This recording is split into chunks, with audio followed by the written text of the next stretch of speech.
Estamos de volta, mais um tema para debate por aqui. O Tribunal de Contas da União autorizou o pagamento integral de penduricalhos por funções de direção e chefia a servidores da Câmara dos Deputados, do Senado Federal e da própria Corte. A autorização vale mesmo que as gratificações ultrapassem o teto do funcionalismo. A decisão foi tomada por 8 votos a 1 e acolheu um pedido apresentado pelo Sindicato dos Servidores do Poder Legislativo Federal e do TCU. Pelas estimativas consideradas no acórdão, a medida tem potencial para beneficiar mais de 25 mil servidores. E o impacto financeiro previsto é de aproximadamente 211 milhões de reais. A decisão do TCU contraria a área técnica da Corte, que recomendou o arquivamento da representação. Vamos voltar ao debate. Penduricalhos Cardoso, a liberação desses pagamentos a servidores é legal ou imoral? Bem, eu tenho o máximo respeito pelo Tribunal de Contas da União, é um órgão muito importante para o controle das contas no Brasil, mas nesse caso, juridicamente, eu discordo. Por quê? A Constituição ela é muito clara no artigo 37, inciso 11, ao estabelecer um teto. O que se entende, e corretamente, é que esse teto só pode ser ultrapassado nos casos das chamadas verbas indenizatórias, ou seja, indenizações por prejuízos que o servidor tenha no exercício funcional. O que não for estritamente uma compensação indenizatória não pode ultrapassar o teto. Esta é a leitura assentada na doutrina, na jurisprudência. E o que vem acontecendo é que aquilo que se chamam penduricados, isto é, gratificações adicionais, não tem nenhum caráter indenizatório e acabam sendo pagos. Argumenta-se retoricamente que teria um caráter indenizatório quando não tem, efetivamente não tem. A Constituição deixa isto muito claro, dizendo que não pode haver nenhum pagamento além deste teto, salvo, obviamente, esta do caráter indenizatório. Ora, os órgãos técnicos do TCU foram contrários, mostrando isto, o que não quer dizer que o plenário estivesse obrigado a seguir os órgãos técnicos, não. Mas não me pareceu, pelo menos o que eu vi pela imprensa, e me penitencio por não ter analisado toda a decisão ponto a ponto, mas à primeira vista não me parece correta a decisão do TCU, e respeito, repito, imensamente os ministros que decidiram dessa forma, mas juridicamente eu não vejo lastro argumentativo para sustentar isto. O que é importante lembrar é que o TCU é um órgão vinculado ao Poder Legislativo. Embora tenha o poder, nome de tribunal, organicamente ele é um órgão auxiliar do Poder Legislativo. E suas decisões são administrativas, isto é, podem ser revistas pelo Poder Judiciário.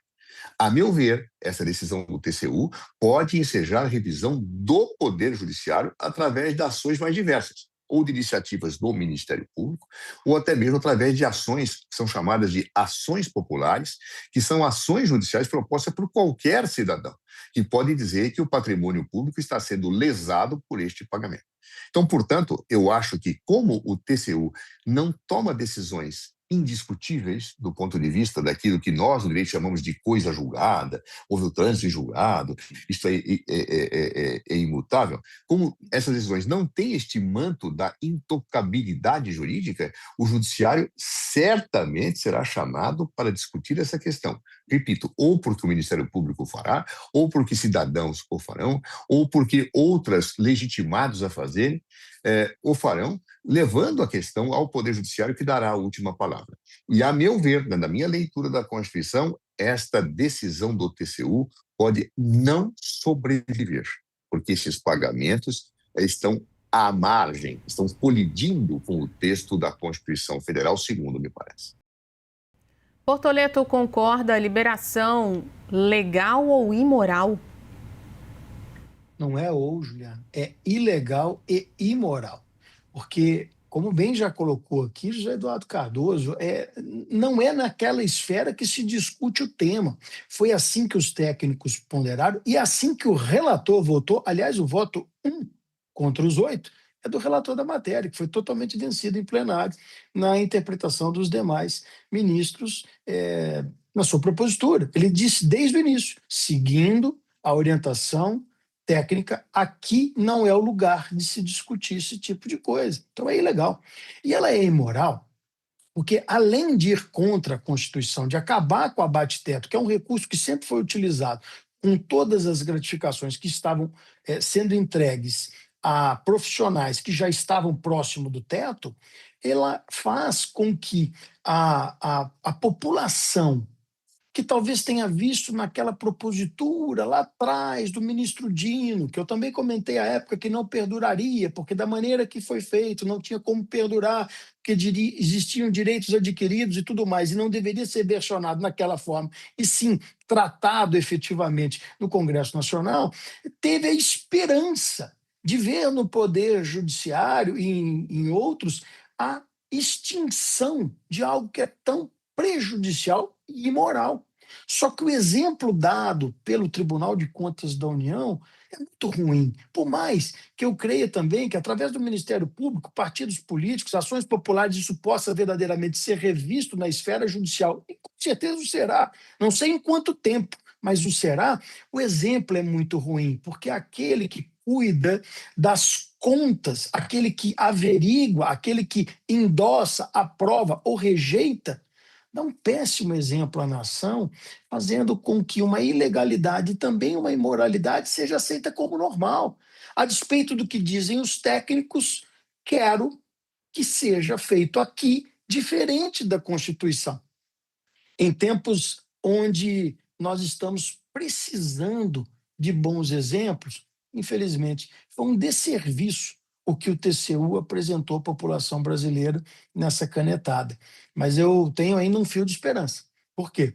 Porque, tecnicamente, foi proposto exatamente o contrário. Na figura do relator, foi pedido que o tribunal e todos aqueles que iriam votar pensassem como a equipe técnica do TCU. Dá, inclusive, obviamente, o princípio básico para que isso seja judicializado. E, ao ser judicializado, não tenho dúvida que essa ilegalidade e imoralidade tende a acabar, tende a não existir, e já é um clamor, um chamamento para uma revisão muito mais completa que a gente tanto precisa no Brasil.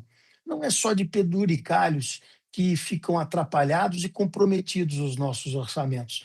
Os nossos orçamentos estão à mercê de uma concentração orçamentária em Brasília cruel.